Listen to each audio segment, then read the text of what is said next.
இன்னைக்கு என்னோட campus interview story தான் நான் உங்க கூட ஷேர் பண்ண போறேன். February 2023ல நான் என்னோட ஃபைனல் இயர் ஃபைனல் செமஸ்டர்ல இருந்தேன். நான் MBA மார்க்கெட்டிங் அண்ட் HR படிச்சுட்டு இருந்தேன். HR விட மார்க்கெட்டிங் அண்ட் சேல்ஸ்ல தான் என்னோட கெரியரை ஸ்டார்ட் பண்ணணும்னு சொல்லிட்டு நான் ரொம்ப அதுக்காக மட்டுமே நான் ப்ரிப்பேர் பண்ணிட்டு இருந்தேன். இந்த டைம்ல ஒரு பெரிய டெலிகாம் கம்பெனி எங்க காலேஜ்க்கு கேம்பஸ் இன்டர்வியூக்கு வந்திருந்தாங்க. அண்ட் எங்க காலேஜ்ல வந்ததுலயே அந்த ஒரு பர்டிகுலர் கம்பெனி தான் ஹையஸ்ட் பேக்கேஜ் கொடுத்திருந்தாங்க. அப்ளை பண்ணி 1 வீக்ல ஃபர்ஸ்ட் ரவுண்டுக்கான லிங்க் வந்திருந்தது. சோ இதுல aptitude questions, general questions, marketing and sales related questions இதெல்லாமே இருந்தது. அதெல்லாம் நம்ம ஃபில் பண்ணி அனுப்பணும். சோ இந்த ரவுண்ட் ரிசல்ட் வர்றதுக்கு ஒரு 2 வீக்ஸ் ஆச்சு. அதுக்கப்புறம் எப்படியோ ரிசல்ட் வந்துடுச்சு. சோ ஒரு 10 பீப்புள் என் கூட சேர்ந்து கிளியர் பண்ணிருக்காங்க. அடுத்த ரவுண்ட் என்னன்னு சொல்லிட்டு வெயிட் பண்ணிட்டு இருந்தேன். ரொம்ப நாள் ஒரு 2 வீக்ஸ் கழிச்சு ஃபேஸ் டு ஃபேஸ் இன்டர்வியூ இருந்தது. பட் ஆனா அது ஜூம் மீட்டிங்ல எல்லா இன்டர்வியூ மாதிரியும் first question tell me about your self கேட்டாங்க. சோ இதுல நீங்க எவ்வளவுக்கு எவ்வளவு உங்களை பத்தி நான் இன்ஃபர்மேஷன் கொடுக்க முடியுமோ நீங்க கொடுத்துடுங்க. அப்பதான் உங்களுடைய கம்யூனிகேஷன் அவங்க செக் பண்ணிடுவாங்க. அண்ட் நீங்க எவ்வளவு ஸ்ட்ராங்கா பேசுறீங்கன்ற மாதிரி அவங்க டிசைட் பண்ணிடுவாங்க. சோ அது நான் ரொம்ப நேரம் பேசினேன். அதுக்கப்புறம் ஏன் சேல்ஸ்ல உன்னோட கெரியரை ஸ்டார்ட் பண்ணணும்ன்ற மாதிரி கேட்டிருந்தாங்க. அதுக்கு ஒரு வேல்யூபிளான ஒரு ஆன்சர் கொடுத்திருந்தா அவங்க இம்ப்ரெஸ் ஆயிட்டாங்க. அதுக்கப்புறம் நிறைய கொஸ்டின்ஸ் கேட்டாங்க. டிரைவிங் லைசன்ஸ் இருக்கான்னு கேட்டாங்க. 2 வீலர் 4 வீலர் டிரைவ் பண்ணுவியான்னு கேட்டாங்க. எல்லாத்துக்குமே ஆமா ஆமான்னு சொல்லிட்டேன். ஆக்சுவலி அதுதான் நான் பண்ண பெரிய தப்பு. சோ இன்டர்வியூ டைம்ல இந்த மாதிரியான கொஸ்டின்ஸ் எல்லாம் கேட்கறப்ப நிஜமாலே உங்களுக்கு தெரியும், உங்களால முடியும்னா மட்டுமே ஆமா சொல்லுங்க. வேலை கிடைக்கணும்ன்றதுக்காக ஆமா சொல்லவே சொல்லாதுங்க. சோ இன்டர்வியூ ஒரு 30 மினிட்ஸ் கிட்ட போச்சு. இந்த மாதிரி நிறைய கொஸ்டின்ஸ் எல்லாம் கேட்டாங்க. அதுக்கப்புறம் ரிசல்ட் நான் சொல்றேன்னு சொல்லியிருந்தாங்க.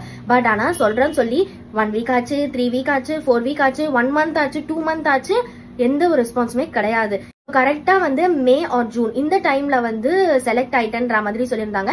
அண்ட் ஆல்சோ ஆஃபர் லெட்டரும் வந்திருந்தது. ஆஃபர் லெட்டர் பார்த்ததும் எனக்கு செம்ம சந்தோஷம். பேக்கேஜும் அதிகமான package, territory sales manager role. So role okay, package okay, எல்லாமே ஓகே. நம்ம எப்படியாச்சும் இந்த ஆஃபரை அக்செப்ட் பண்ணிடலாம்னு சொல்லிட்டு தான் வெயிட் பண்ணியிருந்தேன். லிங்க்டின்ல நான் ஆல்ரெடி மெசேஜ் பண்ணி வச்சிருந்தேன். அவங்களுக்கு தான் நான் திருப்பி போய் மெசேஜ் பண்ணேன்.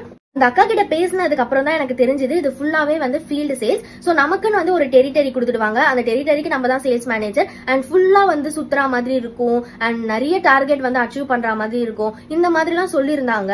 உனக்கு இது செட் ஆகுமா இல்லையான்றதை யோசிச்சுட்டு ஆஃபர் லெட்டர் அக்செப்ட் பண்ணுன்றத சொல்லியிருந்தாங்க. நானும் ஒரு 4 நாள் யோசிச்சேன். எல்லாருக்கிட்டுமே கேட்டேன் இது செட் ஆகுமா இல்லையான்னு. சோ பேசிக்கலி நான் எப்படின்னா தனியா சுத்துற ஆள்லாம் கிடையாது. எங்க போறாலும் எங்க அப்பா கூட எங்க அம்மா கூட அந்த மாதிரி ரொம்ப ஒரு ப்ரொடெக்டிவான ஒரு சர்க்கிள்ல இருந்து தான் நான் வளர்ந்திருக்கேன். நான் திடீர்னு தனியா போய் சுத்தணும்ன்றப்ப அது நான் ரொம்ப யோசிச்சேன். என்னதான் நல்ல கம்பெனி, பெரிய போஸ்டிங், பெரிய சேலரினாலுமே எனக்கு அது செட் ஆகாதுன்றது தோணிட்டே இருந்தது. ரொம்ப யோசிச்சதுக்கு அப்புறம் finally I came to an decision that இல்ல இந்த ஜாப் வேணாம், இது இல்லனா கண்டிப்பா வேற சேல்ஸ் ரிலேட்டட் ஜாப்ஸ் கிடைக்கும். ப்ரீ சேல்ஸ் இருக்கு, இந்த மாதிரி நிறைய இன்சைட் சேல்ஸ், இது மாதிரி நிறைய ரோல் இருக்கு. அதெல்லாம் நம்ம அப்ளை பண்ணிக்கலாம்னு சொல்லிட்டு ஒரு பிரேவான டெசிஷன் எடுத்து நான் அந்த ஆஃபர் லெட்டர் ரிஜெக்ட் பண்ணி மெயில் போட்டிருந்தேன். நீங்க ஒரு ஆஃபர் லெட்டர் அக்செப்ட் பண்றதுக்கு முன்னாடி கண்ணை மூடிட்டு அக்செப்ட் பண்ணிடாதீங்க. இந்த மாதிரி நிறைய பேர்கிட்ட கேளுங்க.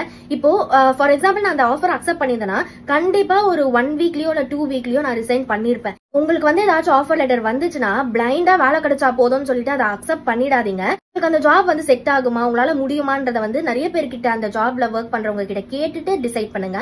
அதுக்கப்புறம் நான் நிறைய ஜாப்ஸ் எல்லாம் ட்ரை பண்ணிருந்தேன். அண்ட் நிறைய இன்டர்வியூஸ் அட்டென்ட் பண்ணிருந்தேன். அதோட டீடைல்ஸ் எல்லாம் உங்களுக்கு வேணும்னு நினைச்சீங்கன்னா கமெண்ட் செக்ஷன்ல சொல்லுங்க. கண்டிப்பா நான் ஒரு வீடியோல ஷேர் பண்றேன்.